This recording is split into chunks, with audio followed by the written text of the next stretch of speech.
some weather, but I fussed it out. Más o menos por ahí por el año 67. Well, I think for each photographer, it's something that you feel in your stomach, maybe. You can do it with a flower, you can do it with a cock, you can do it with a portrait. You don't know why it's happening, but it's happening. You've somehow tapped into a space that's magic. So I took another one in Man Ray, and I took another one in Man Ray, and I took another one in Man Ray. You go to the place where you think the moment may unfold. My favorite thing is to go where I've never been. It's like I've got a blind date in a sense. What is some weather, but I fussed it out.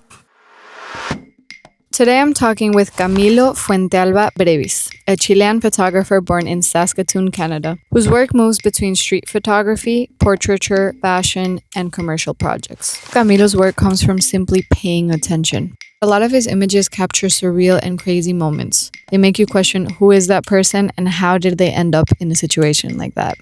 Walking around, observing people, noticing gestures, noticing colors, small interactions, weird moments on the street, this is what Camilo does. Camilo's path also wasn't super calculated. A lot of it came from constantly shooting, constantly walking, constantly being curious. With that in mind, we chose to pull specific images of his and really dissect them. We encourage you to go through his portfolio as well. This is Camilo Fuentealba Brevis, and this is the Tumbao podcast. Quick interruption to say that we strongly encourage you to watch this episode, not just listen to the audio. The entire interview revolves around pulling up images of Camilo's work and dissecting them. Okay, back to the episode. Let's start with your work. I kind of want to use it as a guiding force in this conversation. This one. Do you remember that day? That was the Staten Island ferry. That's free ferry that you take over. Staten Island ferry is a great thing to do for us photographers out there. It takes so many people back and forth from Staten Island to Manhattan. There's all these characters and just movement. So it's a really beautiful place to go and wander, and you just take it back and forth a few times until you get bored. She was with a friend. I think I might have taken some other photos of her eventually, but I like that one, and it's a rare one. I never really place myself in the frame as much as other photographers do, and I love I love when that happens. Yeah, I can see. So I'm kind of it's my shadow right there. Yeah. But it's also an unusual photo because I normally flash. Yeah. I do turn the flash off, and when I recognize the light is beautiful, I'll turn it off. I'm like, okay. I don't show a whole lot of that on Instagram. It's always just flash and color, but I also do love turning the flash off and capturing those moments. It's a rare moment where you turned it off, I'm guessing because of the reflection. Yeah. But you can see the Statue of Liberty. You can see the Statue of Liberty. Yes, I caught it. Were you aware that the reflection was there and you had been standing there for a while trying to get it? I might have taken two or three frames. Normally, the way I work is just I take one frame, maybe two. Maybe I'll work the scene. I'll take a few more frames, but usually it's kind of one and done. So a lot of the stuff that you see, it's just the one frame. Of course, if I recognize a situation and it allows for me to explore a frame and move around, sure, I'll do it. And I think I might have taken a few frames then, but yeah, 2 or 3 maybe, if I remember correctly. And then I kind of moved around and they were inside, and I think there was friends across from her and they were doing their makeup or something. And the I might have taken is beautiful. Yeah, thank you. Do you have specific formats for a shooting day? Do you always wake up at the same time or go out for specific hours? There was a time, yes, there's some structure to it. There was a time that I was waking up super early, right before sunrise, and I would head out and hit Manhattan and try to catch the light on the streets. Not that the avenues is later usually. So this, of course, a lot of commuting. So there's a lot of movement. So yeah, there is some sort of structure. Not a whole lot these days, but yeah, you could do that. You can get obsessed with just going okay, I'm going to explore the mornings, and that's what I'm doing. Do you keep going to the same place for weeks on end, or do you decide when you're out the door? It varies, because sometimes you'll catch pockets of light or certain corners that are busy. You make a mental note and you're like, this is the time to come to this corner, the light's good for however long. It could be like a couple, maybe a week or two that you're getting this. You're like, this hit. corner, I want to get a shot from this corner. But it's I try to keep it, loose and whatever. It's like sometimes I won't do that. Sometimes I'm just going. I'm like walking and I'm turning right, left, wherever the urge takes me. And so I do that also. And I did that for a long time where it was just like, I'm going to start up here and I'm going to make it all the way down there, downtown. Sometimes I'm like, I'm near the Staten Island Ferry. I'm going to jump on that and do a couple of rounds on the Staten Island Ferry and then come back. It's really just the world is your oyster, So. That's amazing. That sounds like such an adventure to start somewhere and then have no idea where you're going to end up. It's amazing. And it's in a city or anywhere really, but it's magical because sometimes you don't even see a whole lot of photos. Like I'm not like notorious like that in terms of like there's photos that, sometimes I just don't take a photo and that's okay. But you will run into different people and you can strike up conversations and I don't know. I think that also fills me as a person. It's part of the process, and it doesn't necessarily have to involve a photo. Sometimes, I could just be experiencing the life and listening to someone or sharing an experience. Or some people just want to be, heard, and you lend an ear and you hear them out, and then you move on. What's it like in your body? Like when you're out shooting, what do you feel? Tension and adrenaline, or do you feel like more zen, relaxed? Look, when you're first starting out, you're nervous. I'd be terrified. So yeah, you're nervous, especially when you're using flash, or you're gonna be found out.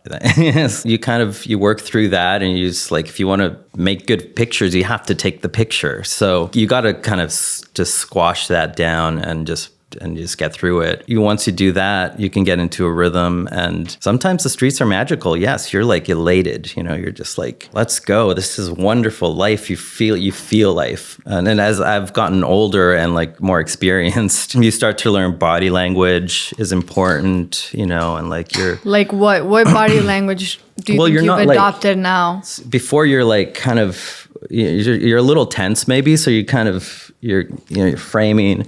These days I'm kind of like, I carry the camera here. I have a wide enough angle that I don't even have to look into the camera anymore. I used to frame, and now I don't. Wow. And now I'm kind of just like, beep. It's like a dance, and sometimes you don't time it well. You kind of learn how to look past people also because they kind of turn around or whatever. They'll see you. So depending on the day, you don't want to make too much contact. You kind of you do the move where you don't look at them in the eye. You just kind of look past them and they'll turn around and they're like, what's he looking at? And then you just disappear. I feel like sometimes I prefer for the photographer que se haga loco and just like go in. It's like, okay, fine. Like, that didn't happen. Let me just move on. Like we're in New York. I'm probably in a rush. Like someone took a photo. So most people don't care though. And sometimes, sometimes you do make that, you can't help it, and you make that connection, and you just learn how to like compliment them, or it just depends on what kind of photography you're doing. Sometimes I feel like getting close. Sometimes it's more about just like a place and the surroundings and. Yeah, I saw that interview with Walkie Talkie, and there's a moment where you take a photo of these two kind of like businessmen. Oh yeah, and he turns around. And he's like, why are you taking a photo of us? And it's the interaction is so interesting because in 2 seconds, this man with his friend goes from like super aggressive. And you said like two things. Like you just said the truth. And then he was like, oh, no, sorry, mate. Like, it's all good. Like, and he became super sweet with you and almost apologetic. He's like, no, don't worry. Yeah. And it's crazy how like that person flipped from 1 second to other. And it was the way that you handled it. And you were just honest. See, that's experience. And we are documenting. And that's what I said to him, I think, is I'm documenting, this is what I do. And he kind of just flipped right away. Sometimes they're really angry. I've had a couple of occasions where they get like physical, and especially these days that everyone's photographing with there's cameras everywhere. So people are very aware of this lens, especially this big guy right here. So, but so it's like, you just have to learn how to be yourself, and we're not out there to make fun of people. It's a documentation of life and a window into the past. Generations later, people are going to look at these photos, hopefully, and they're going to have a window into how things looked like and how we moved and what technologies we had. Like, a lot of photographer friends don't like people with phones. I'm like, well, that's part of the world we live in. I think I'm always taking photos of people. Sometimes people have two phones. It's like, I have some photos with people like two phones. Everything goes, Try not to edit yourself on the street too much. What would that mean? Well, like that's yourself. Just kind of like think about it. You're like, is that a photo? Is that what I want? Just photograph it. Yeah, I mean, the way that you were holding your camera right now, it was so interesting to see, because it really felt like it became a part of your body. Yes. Like you were a little cyborg with your camera, and I can tell that after decades of this being your practice, you said you don't have to really look at the viewfinder anymore. And I could tell there was some type of telepathic thing happening where you could see the frame in your mind just by holding it here. It takes a lot of practice. Well, if at first there was this feeling that, for example, I would have if I just went out into like the middle of Manhattan right now with a camera, started shooting people, I'd be petrified, tense. If at first there was that feeling, why did you decide to push through it? And why do you think you chose street photography specifically? Street photography, I think, is a very easy thing to do, in the sense of like, you just grab your camera.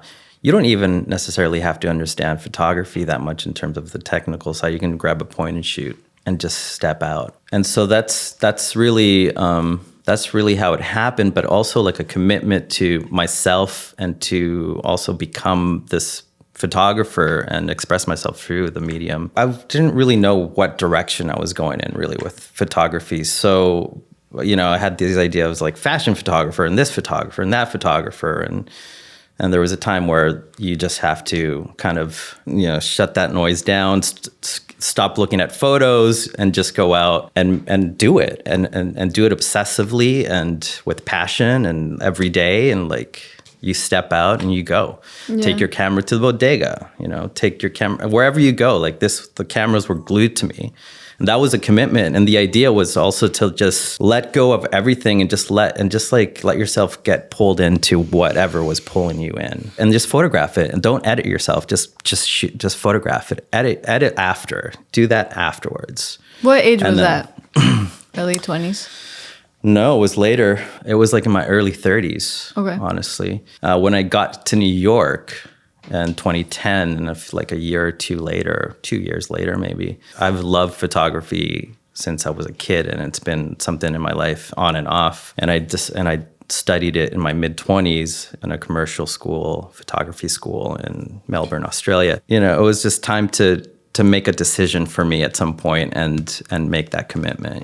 It's just like, yeah, I think that artists, we usually have this moment in our lives where there is this inherent interest in a medium, and there's this drive, but then you need to put in the commitment in the real world, in practice and in action, for both of those to meet and catch up with each other. And I think that stage before you commit and start to execute every single day and form a practice, before that, I think it's such a weird stage and almost a painful stage where there's this like wanting, I want to be a photographer, or I say that I am a photographer, but I don't really feel like I am, because where's the work to show for it? And even if it's not good, you have to make that commitment for these two phases to catch up with each other. Yeah. I think a lot of people have that same kind of experience, but there's other people that they know, and they start early, and that's cool too, and that's amazing. But yeah, my experience was different because I was kind of all over the place, really. Oh my God, same. That was one of my biggest insecurities. I was like, I love art. Since I was little, I always said I want to be an artist, but one day I was painting, the next day I was doing embroidery, the next photography. And, you know, a lot of things happened where finally the commitment and the execution caught up and there was more sense of purpose. But before that, it felt painful. If I asked myself, like, is it because I don't have the discipline? Is it because I don't have the talent? Like, why am I too old? Am I, you know, you can start at any time. If you want to pick up photography at 60, do it. Everybody has their own path, and you have to be aware of that and have that self-awareness that you have your own path. You can't be that. You can't be that. You just have to act and just really just do it, and things will start to happen and take momentum. You'll know when it's meant for you. Sometimes it's not meant for you. It's kind of crazy how time slips away. I'm like, oh man, I've been doing this for a minute now. How long have you been in New York for? 15 years, going on to 16. Okay, so you get here and that's when you really solidify this commitment, which means shooting all the time, probably every day, several times a week. Yeah, it took me like Cameras a couple of glued years. To you. Yeah. Okay. It took me a couple of years to kind of get comfortable. And also, like, I wasn't, like, I came to New York to visit a friend of mine from Australia because I was coming from Australia. I was living in Melbourne, Australia before New York. And so I was just passing through. That was my idea. I didn't think I was going to stay here, or like, that was not even in my mind, honestly. I was like, I'm going to go to New York for a couple of weeks, and then I'm going to head to Canada. I was going to try Toronto because that's more of a hub, and I can probably, you know, work there as a photographer. That was the plan. Canadians get 6 months of tourist visas here. So I was in LA for like a week, and then I traveled a bit, like Canada, Chile, and then I came to New York, and I realized I had some time left on this tourist visa that was stamped in LA. So I was like, oh, I can stay here longer than 2 weeks. And it turned out to be like a couple more months. All right, I'm going to see what happens. And I started working for this photographer up in Harlem. I would commute up there, and it was great. And I was like, okay, this is something. And he became my first sponsor for my artist visa. He offered to help me. And I was like, okay, let's do this. Shout out. What was his name? Gabriel. It'd be really interesting to actually contact him and be like, hey, man, I'm still here. So I'm still not a permanent resident here. I'm waiting on my 6th artist visa. It's like my current visa expires mid-January coming up. Why haven't you applied for a green card? Because it's harder to do it from an artist visa. They want you to be like this big shot photographer. Like, it's already hard enough to get the artist visa. So getting a green card from an artist visa, they want like prizes, magazine covers, people writing about your work, that kind of level. Wow. And so it's a little harder to do that. And I have some of those things, but not all of them. After 16 years. It's crazy. I've been an immigrant. I've been on visas since 2001. I lived in Taiwan in like the early 2000s, teaching English in my early 20s. And then I moved to Australia for like 5 years. And then I've been here. So I've been like an immigrant straight like over 20 years. Mm-hmm. It's crazy. I never really thought about that. I'm a little tired of visas. I'm getting too old for it. I'm just I need some stability. It's kind of like the one thing that's unstable in my life is like that I could be kicked out of this country anytime. Yeah.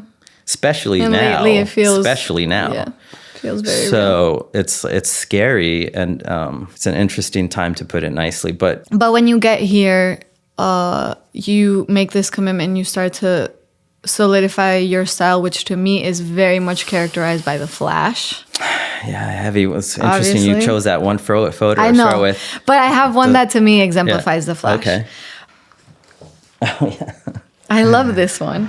Couple embracing, yeah. Yeah, they're hugging each other. Mm-hmm. One person you don't really see because their back is to us, but then the other person is looking directly at you, and they're completely almost spotlighted. You see every single detail. You see almost her pupils. That big backpack. And you're super close too. They're taking up close. Almost the entire frame. Yeah. That was on Fifth Avenue. it felt like breakup energy. Yeah, there's something there going on, or maybe something had happened. That makes sense. She was upset. Actually, I see that kind of in the... Yeah, you could go anywhere with this photo. You know, this guy with this baggage, huge bag in his back. I don't know but it drew me in because there was some sort of sad note to it. I used to do this thing where I would approach the situation and wait for somebody to look at me and then click it. It was almost like gray area of like candid and like this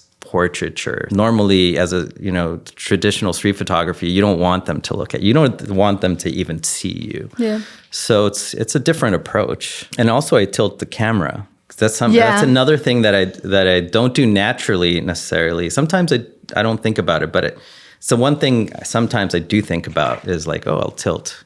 A lot of photographers don't even think about it. They're like, I'm more like, lines are straight. It's very much how we like look at. More glued to your... Especially in the film days, like I would never do that. I've been shooting digital for 3 years.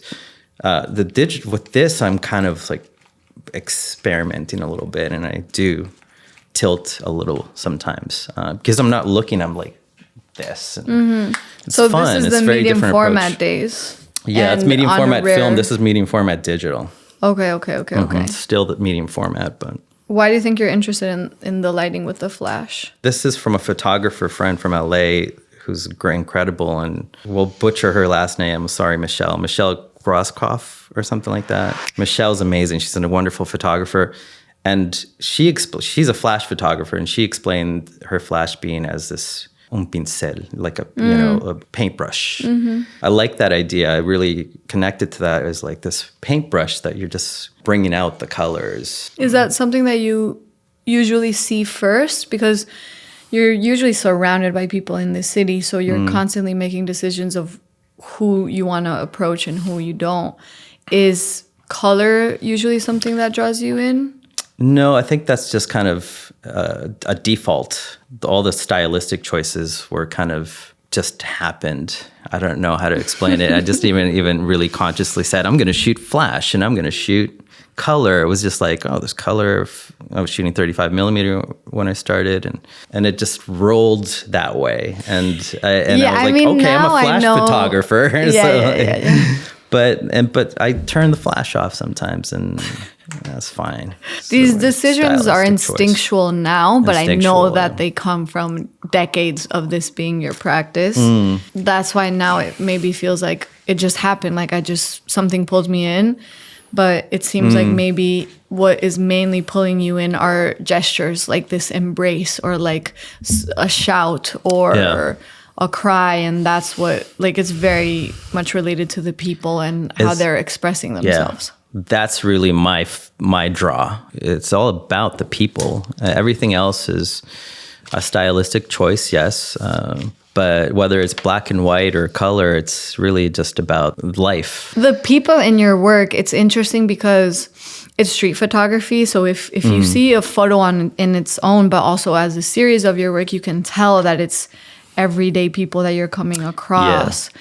But as a person appreciating your work, the people also seem very unique and special. And I go on these trips of who is this person? What are they doing? Like, they almost seem a little surreal. And I think the flash has a lot to do with that, as well as who you're picking, how close you're getting, how you're framing it. It is surreal. I do call my work that because it's flash. It's like a surreal, yes. This image is incredibly surreal to me. This is one of my favorites. Okay, I want you to describe this one in detail for the people that are just listening and aren't All right, looking. So that is in Washington Square Park. I'm looking around and I see this girl embracing her boyfriend like that. And I kind of like, oh, that's interesting shape. And I was like, oh, that's, I was kind of, and I hesitated. And then she again shifted and sat on her boyfriend like that, picked up a book. And I was too far to know what book it was, and I was like, this is my opportunity. So I just walked over there and just snapped the photo. As I was approaching though, the Holy Bible was like, oh my God, she's reading the Holy. Is this like performance art? What is this? What's like, because Washington Square Park is insane. Yeah. You don't know what's real and what's not. But I think she was serious about it. And you know what? Now that I remember, I had just bought this lens. Okay. That was one of the first photos I took with this lens. What lens is it? It's a 30 millimeter. It's the equivalent of a 24 millimeter in the 35 millimeter format. So it's a very wide angle. That was 2023, and that year I exploded on the streets. I was like so inspired. This camera really kind of shifted that. That goes to show that like switching the cameras up also can Open up a whole new thing, and switching and also changing your camera lens. It's amazing. Moment. She's holding a Bible. The way that he is holding her, to me, also feels kind of like a baptism. Yeah. Like that's not usually how you sit, No. especially for a long period of time when you're reading something. It looks uncomfortable. For him especially. He's kind of like, what? I feel like he's about to dip her into holy water. And then also she looks super goth, which I'm not used. Usually I think of someone reading the Bible like either in very religious attire or a little more conservative, but she's got tattoos. She looks definitely like kind of gothy. Doesn't look like she goes to church on Sunday. Like, no, not church attire. And then her bottle says Utopia. Mm-hmm. I saw this photo a while ago and I noticed that. But then yesterday I noticed that on the other side it says Yo no sé. Yes. Had you seen that? Yes. And then the flowers also. Right, the flowers. Yeah, so I feel like there's just a lot of subtext that you could basically write an essay on this photo if you wanted to. That photo was like the catalyst for a very busy 2023. I was so inspired. That was a very, very good photo year for me. I even had a solo show that year, actually, my first solo show. Part of my work is this like surreal thing where like I isolate people, I use flash, mix it with sun sometimes. I don't really care if it's cloudy, I'll still do, I don't care. Well, the flash makes everything look like so HD. Like everything is coming at you, which sometimes feels too intense. Real to be real. Yeah. And there's also this kind of like uncanniness of something that looks familiar, but something slightly off. It's interesting to hear it coming from you as well. Nobody really describes my work a whole. I don't hear my work being described a lot. So but I relate to it. Usually you just make the work and it's other people interpret it, and then I put you in a podcast and I'm like, let's dissect everything. Let's dissect the work. but everything that you just said resonates. Like, yes, that's exactly what it is. And I think that there's something about when something is too real. Like I've been in recent times when I've been in nature, I found myself thinking or heard someone else say like, I feel like I'm in an IMAX. And it's just like sometimes when something is so like real and intense and stimulating, it adds this layer of like, even a little voice in my head is like, did Camilo stage this photo? I love that. And I'm looking right now at a Robert Mapplethorpe photo, and it's love Robert. Black and white. Oh, yes. It's a nude. Beautiful. Looking into the camera. It's posed. It's in a studio or something like that. And there's this softness and kind of this nostalgia and romance. And I feel like we could talk about this. But why do you choose such a different route? I mean, you're making a conscious decision to have no softness and stark lighting and a spotlight and everything is exposed. I have my theories.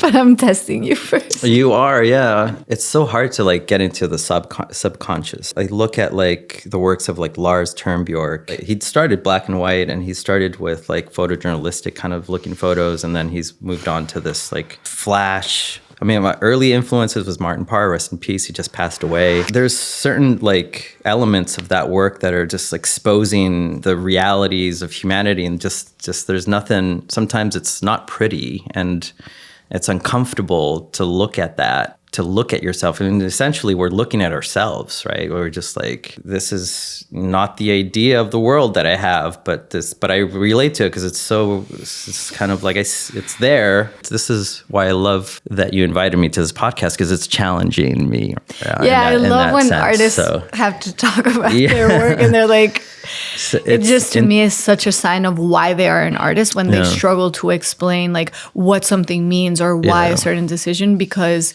that is why you use photography as a medium. That is where things fall into place and where things make sense, and that's how you express yourself, and that's why you are an artist first. I think that it's more to keep in mind that like you see that I have the style, but I'm like, we're searching. We didn't land here and be like, this is the answer. This is how things should be. I think that as artists, we're constantly exploring and learning about ourselves and about the world. Where when you sit down in a podcast and you're asked these questions, you're like, oh my God, like it's just like we're all like here learning, and I'm still trying to. I'm kind of rambling on now. I'm like doing and polishing and finessing this technique, this practice, this style. So it's hard to kind of intellectualize sometimes. It's beautiful to hear your words on it, and it encourages me also just to hear that.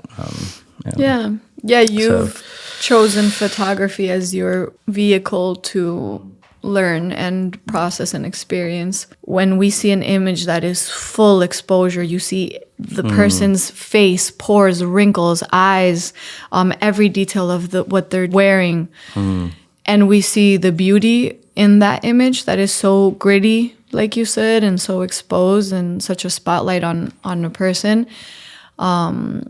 Seeing that beauty in that image is appreciating someone's humanity without judgment. Exactly. All the pain, the suffering, happiness, all that. I don't want to hide that. I want to celebrate that. You want to put it front and center, spotlight it.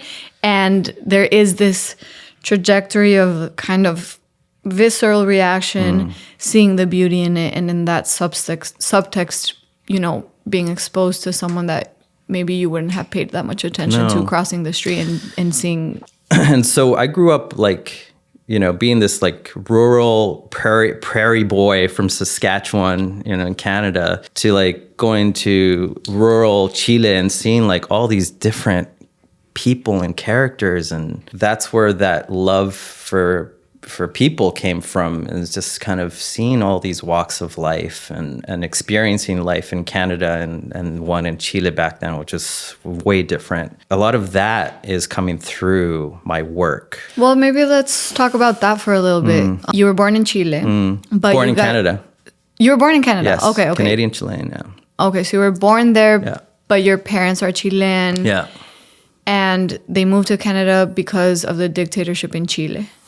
Yeah, my father was a political prisoner in Valdivia for 4.5 years. He was part of an extreme left-wing communist party called MIR, Movimiento Izquierdo Revolucionario, and he was lucky to have survived and was exiled in like late 1977. At the time, I think Canada was taking asylum seekers, and then there was a couple of places in Europe. At the time, Chile was going through, the dictatorship lasted till 1990, like 17 years. But so yeah, that was my upbringing, and they sent a lot of the Chilenos to Saskatchewan, which is a province in the center west of Canada. The main party there is NDP, very strong socialist kind of party. So a lot of the Chilenos went there, and they also were sent to Quebec, and they kind of sent to rural kind of parts of Canada, and they wanted to assimilate them like politically also. They're like, okay, well, you go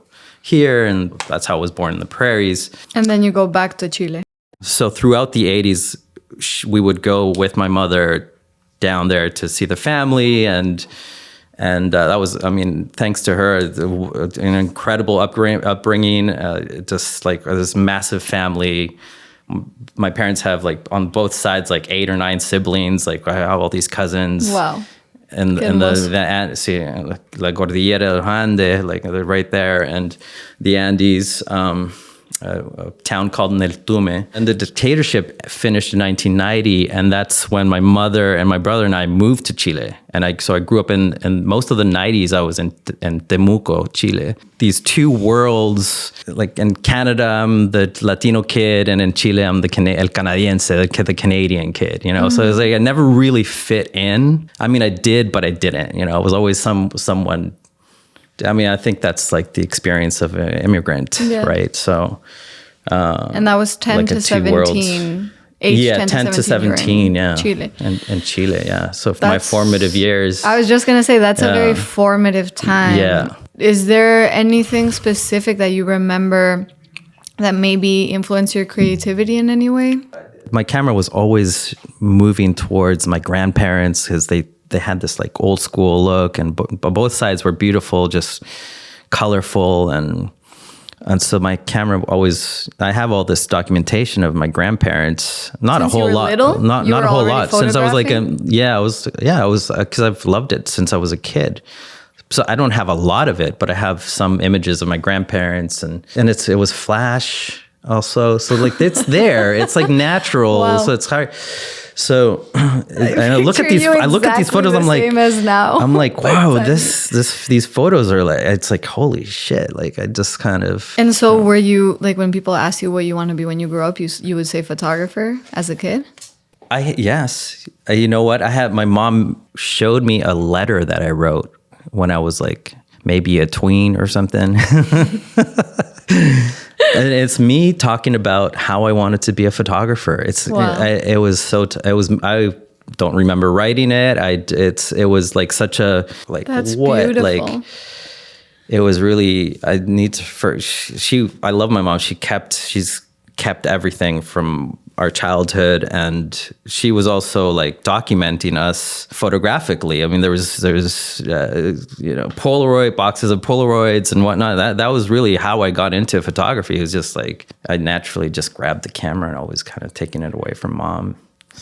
And so I always mention her because that was really the beginning of it. So I guess not always had this conviction, because I know you've gone through times where, you know, you asked yourself, am I a photographer? Maybe because you weren't. It's a lack of you confidence. hadn't made that commitment, or you didn't have that confidence yet. It was not just being insecure about, it was very, in some ways, insecure about it. You know, it's like you have to kind of squash all that. Just and not put things listen. into action. You have to put things into action and just trust in yourself, you know. And go for it. And just go for it, honestly. And whether that happens when you're 15, mid-20s, 40s, 60s, just do it, you know. And you've maintained this interest in photography as your medium, but also this interest in people since you were little till now. And we were talking about the people in your work and how there's this uncanniness, which makes me think of magical realism. I read 100 Years of Solitude when I was like 16, and it's been my favorite book since. It's a good book. Since then, I've been obsessed with magical realism in Latin America. But your photos make me think of the magical realism that is New York. There's one where there are these two women sitting on the train. Oh my God. That was 2023 also, I believe. The prolific year. Prolific year. So there's two women sitting on a train. Yeah. One of them is kind of naturally, like, in a very calm way, looking into her bag. But if you look closer, she's bleeding. Her forehead, there's blood dripping down her forehead. Yeah, it's wild. I was heading towards Manhattan, and I think I was going to this job. I was shooting this like event or something, and I get to my station, and I noticed her, and then I noticed the blood in her forehead, and I'm like, oh my God. And I took some frames on the station. They were terrible. And then the train arrived, and we got in the same train, in the same car. She sat down, and that was soon after we got on, and I took the photo. I was like, it was incredible. I don't know what happened. I should have asked her. She seemed okay. I mean, the lady next to her is also reading the newspaper, like the whole thing is just surreal. And it's surreal. And also like, it just talks about like, is she, you know, I think I'm like, is she going to work? Like, I think about this, like capitalism, like you just have to get on a train, whether you're bleeding from the forehead or not, because you have to go to work, because you might get fired. And you just have to pay your rent. She just went about her life, and I think she was probably looking for something to. I can't remember what happened after that. The show must go on, and I feel terrible that I didn't ask her. I feel terrible that I didn't ask her if she was okay. I will admit that. But it just felt like she was, because she was on the train and she didn't feel the need to just like go to the pharmacy or like go, you know, she just like had to be somewhere. And that's why I'm like, well, where does she have to go? To like work? And like this whole like, it's just wild to me. I don't even know. Like this other lady doesn't even know what's going on. And like, you know, just kind of speaks of this like individualism and kind of like I'm minding my business and looking at that. It's definitely showing that one side of New York where there's crazy things happening to each person and you're just witnessing them. Yeah, a lot of people don't see the blood. Yeah, Nico hadn't seen it at first. Yeah, it's just like, oh, these two older women. I think that as artists, we're very attracted to that magical realism and the absurd. Yes. It's absurd. I mean, this world is absolutely absurd. It's like we're just all out here trying to work it out. Nobody has the answers, you know, and we're just kind of just like going through the motion of things, and we don't stop to look. And that's what I love about this style of photography, is that you stop to look and you start to see these things like that. Insane. And I almost did not have that photo. I got to work. I had to change the card. Maybe my card was full. It was weird. I just didn't time it well. I like put this SD card out of the camera that had that photo, and then I put it in the pouch, did the job, went home and realized that I had lost the pouch with that photo, and I knew it was a great photo, and I was like so bummed. So I started going through the photos of the event that I shot and going through the whole thing, and then I'm like, because I remembered I was like sat on this chair and I'm like, maybe it's there, maybe I have a photo of it, and I found the photo and I could see the pouch underneath, and I was like, it's there, and so I called, you know, the people. The photo led you to the location of the pouch. So I let me, I was like, that's where it is. I didn't drop it anywhere else, but it's there. It's at the venue that I was at. Like, I hope somebody kept it. And obviously they didn't. Anyway, that photo almost didn't see the light of day, but I'm glad it did. And I'm glad that there are people like that have chosen to do this work like you have, because as you said, the work forces you to look, which is something that, you know, usually we don't do because we're so enveloped in our own universe. Or even when I see something crazy happening in New York, sometimes I like have to compartmentalize. Yes. But there is something about magical realism in art and these moments in your work where seeing this absurdity to me is very liberating, because it makes me see that is happening all around me every day, and things don't have to make sense and things don't have to be perfect, and I can be absurd. Like, it gives me permission.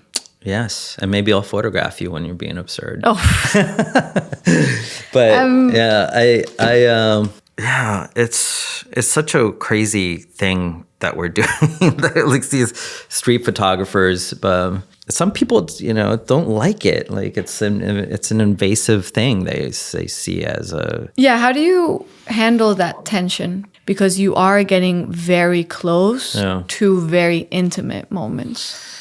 I mean, most people don't care, don't even see it, or you have to just take it. Like you can't question it, right? It's just, that's what I'm out there for. Yeah, I'm out there for that. So like, if you don't take the image, the image is just not going to exist. I mean, that's part of the commitment. You have to, you know, you can't just hesitate. You have to do it. You have to go do it. Yeah, and what you said before, on top of that, you're choosing to use a flash. Yeah. Which usually street photographers don't want to be perceived. A lot of them have even put effort into creating hidden cameras and concealing them. There's this series by, I think his name is Arne Svensson, and it's called The Neighbors. Okay. Where I'm not familiar.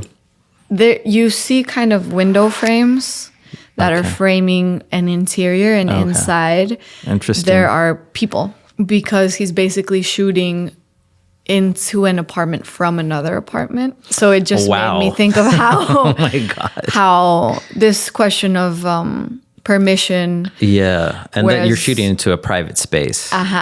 The public spaces you're allowed to. You're just gonna have to accept that you're gonna probably be photographed. And like there's cameras everywhere, and everyone's recording something, and the cops are recording you when they approach you, and you're, it's like now you have our phones are recording us. Now the glasses are recording you, and like it's just like there's cameras everywhere. I would have to see this guy's work.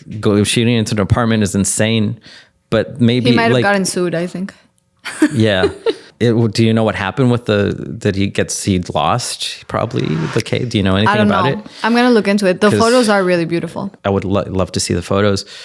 It would set the precedent, I guess. Like I would imagine he lost that case maybe. But there's a famous photo of a Hasidic man that's shot by Philip Lorca de Corsia. He works with like external lights and flashes, and there's this one of like people in New York walking, and it's just a torso up and kind of flashes them. And there's one of this Hasidic man, and he sued the photographer and lost because he's out in public. And we would be lost without these photos. When you said earlier about documenting the times, I thought of some videos that I found of Orchard Street, like in the 60s, and how different it looked. It was such a beautiful experience to travel in time like that, and it is important work. Yeah. It's important. Like, I don't think that people realize how important this stuff is, because like whether or not my photos are surreal and like they still have this element of like documentation and like reality in a way, right? So this like my stuff is very like not the typical street photography. I understand that, but the other stuff that's more traditional is like it's important. It's like as important down the track. Who knows what those images are going to mean for us. So we are curious people, and we're curious about each other, and like, why not?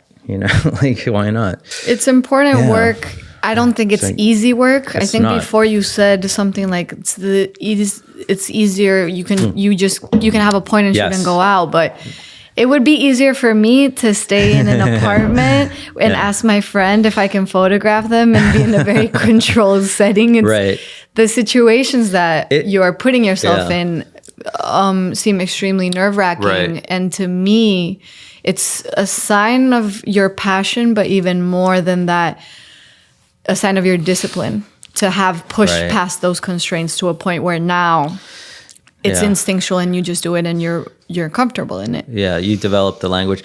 Yes, don't get me wrong. It's easy to kind of strap a camera around your neck and go and do it. It's really, really, really hard to make good images. And to make good images, you have to be out there obsessively.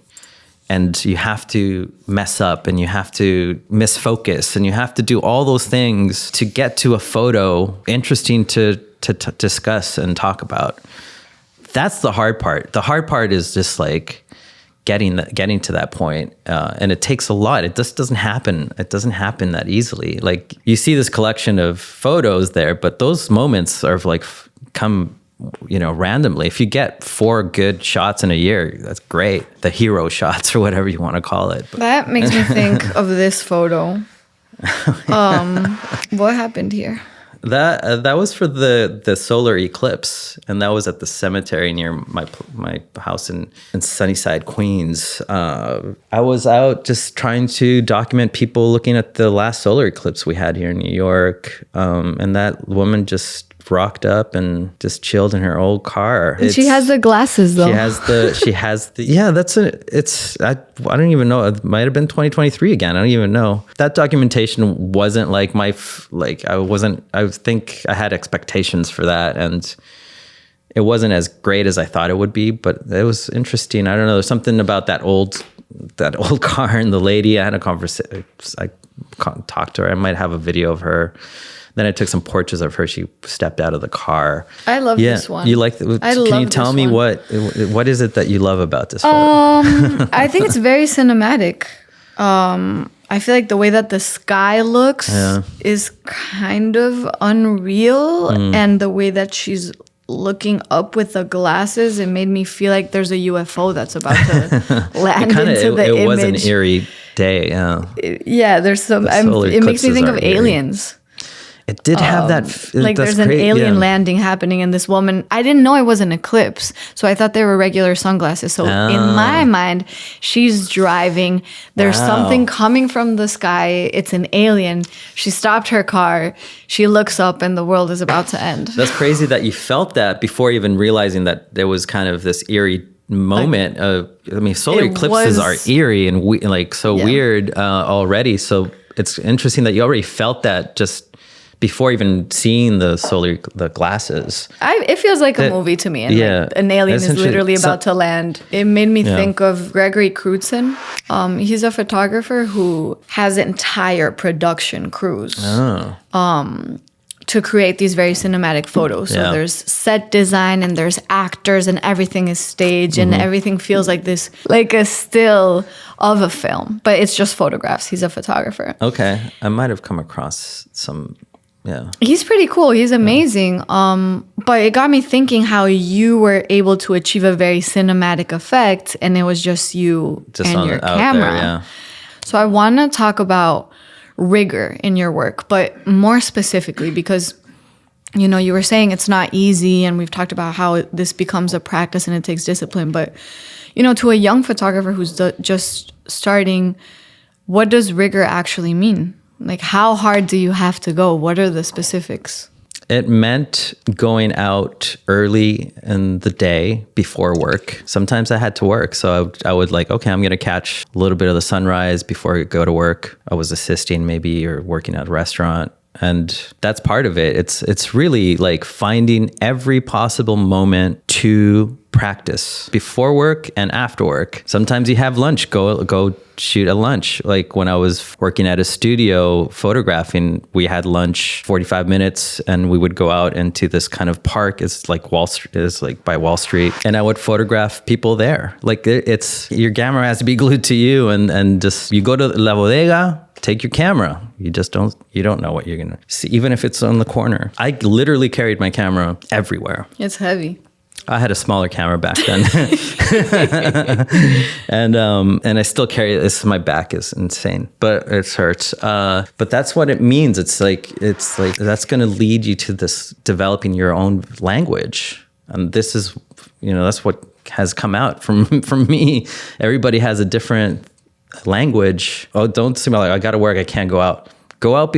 Wake up early and go out. Go sunrise. That sounds exhausting. But it isn't, because when you're doing something you love, it's incredible, and especially when you start connecting. Oh, and the thrill of getting a good photo. It's like the thrill of getting a great photo. I mean, let's be honest. Like it's really, we're all there. We want to create a great photo, and that's thrilling for a lot of us. Yeah, that really is an example of rigor. And hearing you say that, it hurt my back to hear you, because I had my days where I was a photographer before Tumbao, and I thought that was what I was going to do when I was exploring fashion photography, and I had to assist.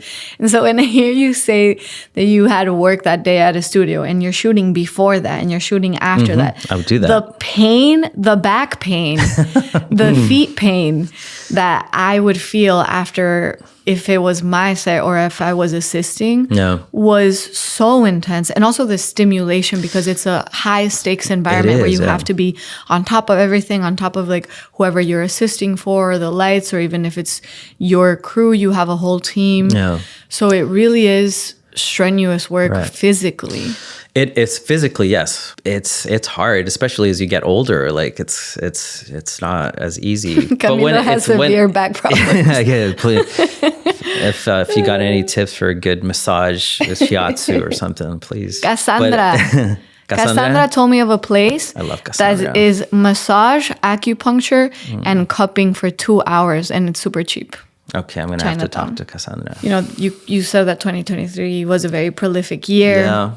You're talking about this commitment, but you've also told me about ups and downs throughout Yeah. this practice. And you told me that up until recently, Yeah. there was a moment where you weren't shooting as much. Yeah, this year has been that. It's Yeah. been I've been a lot busier. Like, so grateful for the work that has come in for me, and I'm fully like working in photography, and that's beautiful. But it's also affected. I've kind of lost that pep in my step or whatever. You know, these ebbs and flows, that as they call it, happen, and relatively short periods of like not shooting, and that's fine. But this year, it's been like Longer than usual. real long, like a lot longer than usual, and it's kind of scary, but it's also like really photography is at my core, and like I know it's not like, oh, I don't want to do photography. It's not that. It's not It's that. I more don't like know. I think something. it could be the environment that we live in. I was just gonna ask. Yeah. Your main subject is New York. Yes. Does it have to do with that, with changes in the city? Yes. It's things always change. Cities are always changing. I'm very well aware of that. But the way it's changing, I just don't feel that New York soul. There's hints of it, and you still, you know, once in a while you connect to it, but it's something that's shifted, and I think the camera knows before even you know, like kind of thing, where I'm comfortable with it. I'm comfortable with this kind of It does no production. scare me though, hearing this stuff about New York, because I've only been here 7 years, which is baby years for New York. Yeah. It's a long time, but for here, it's nothing. And so I hear people say things like the city is changing. And sometimes I play devil's advocate, and I think, okay, people have been saying that about New York every single year for New York decades. always changes. You know? Every city does. Yeah. So New York is losing its flavor a little bit. You know, there's still a lot of flavor though.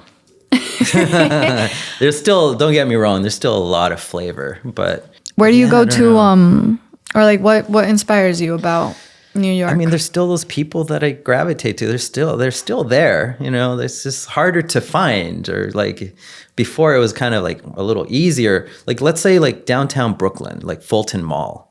Like that is a great example. That Fulton Mall was like, I loved it. It was so like Brooklyn, and like loved the energy there. And it just, I was like, I love this about New York. And now it's like these fancy gyms, and like there's like this big shopping center I forget the name of, and like it's just like all these spots are gone, like all these older places are just, Fulton Mall is like insane. It's like a strip mall of so that's a good example. But like beforehand, like you could go there and it was just incredible. I shot there a lot and it was inspiring. Now I go there and it's like, yeah, people are, the colors are still there, the flavors like there, but it's like harder to come by. There's more of the other stuff as well. That's like, you have to kind of, now I catch myself saying that is like something that should be photographed as well, you know?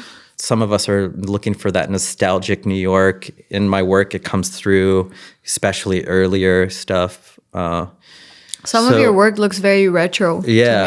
Some There's of it one does. photo of these cheerleaders on the subway. Oh yeah, that's for the Macy's Day Parade. So yeah, there is that kind of. But then the subway also hasn't changed much forever. Like they need like that also helps it look older. But so there have been these changes that might have to do with the city, with New York, and you were shooting a little less. Your camera was giving you this kind of signal. After shooting, eventually you start to think about exhibiting. How do you think about that? Is there a favorite way that you like to show your work? I don't have that whole lot of experience with that, except for that one show I had at Contact Gallery 2023.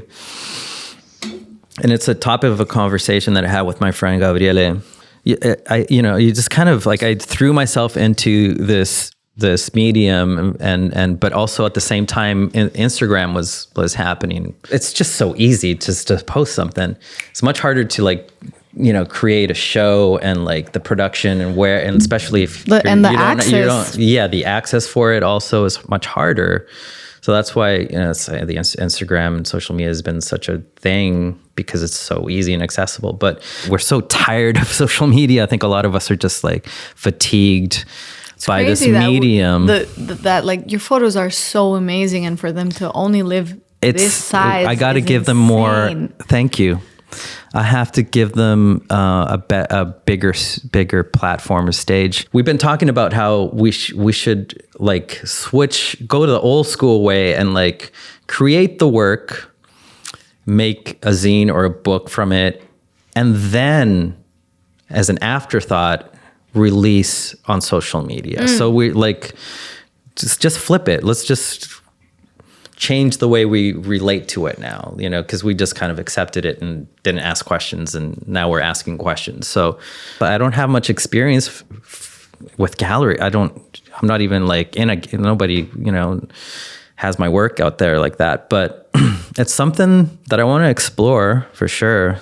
The access is just different. I think that the way I'm going to approach it is just starting to print my work and create this body of work to go and knock on some doors and be like, hey, this is me, and see what happens. Kind of really do it the old school way. I would love to have one of your books. Thank you. With your photos, I experienced this thing that I'm very used to experiencing in the store and in New York and on this block of seeing something, an object. It's always clothing. Yeah. And feeling like, I want this. I want this. I want to hold this. I want it to be mine. And with your photos, I felt I need one of Camilo's prints. Thank you. I will gladly sell you a print.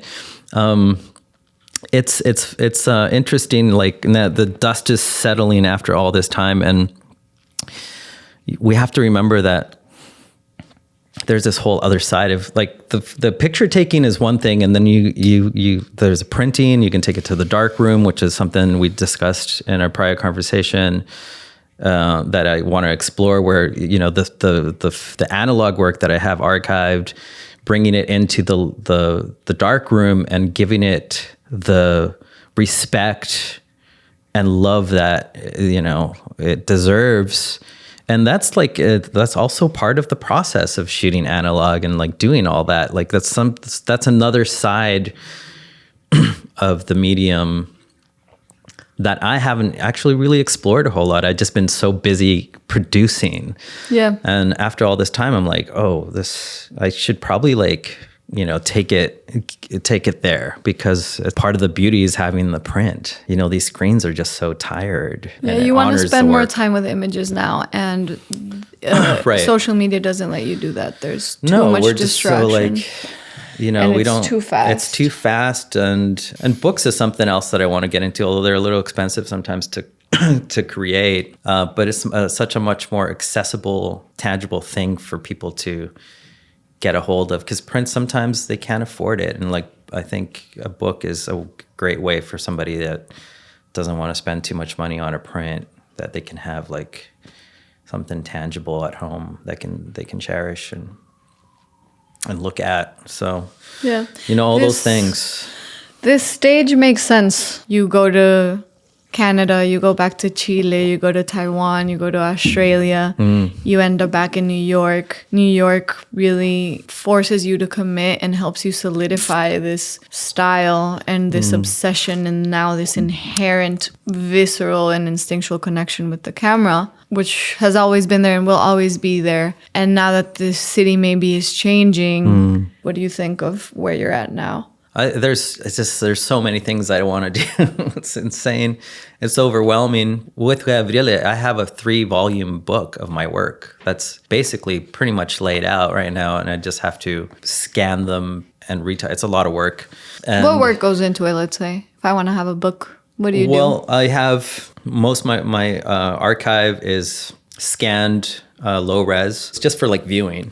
So you just kind of, you start going through that work with, you could do it alone, but it's great to have someone with you and someone you trust, like my friend Gabriele, who's a great art director, great photographer. He's a man of many hats, and he has a great great affinity for like editing, and so it's like you how do sit you in front of a are computer you- and you're going through images, And you you're have just- like favorites. yeah, of course folder. you have your favorites, and you start moving into folders. Well, usually what I do though before I even see someone is actually normally it's just best to just expose yourself and show everything when you're working with someone that you trust, of course. And so because they could see something that you don't see. So that's important to keep in mind. It's like you can edit, you can go like, oh, this is my favorite stuff. That's just my point of view and how I feel. And so subjective, right? So like really the best way is just open your archive up and we all go through it. And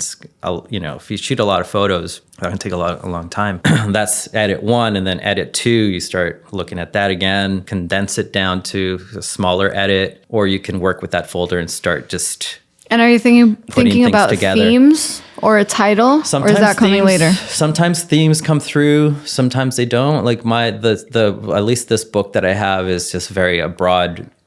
You could just keep it just about everything that you've done. It's an interesting process. Sometimes there's really undeniable themes there that you can just focus on or not. There's like hints of things, but not enough to like maybe make a specific book about it. We decided to do 3 volumes, and Wow. like it's looking so beautiful. It's really, really nice. A very great way of editing is to print the images and then use a blank wall and start putting them up, and you have this like this whole view of it.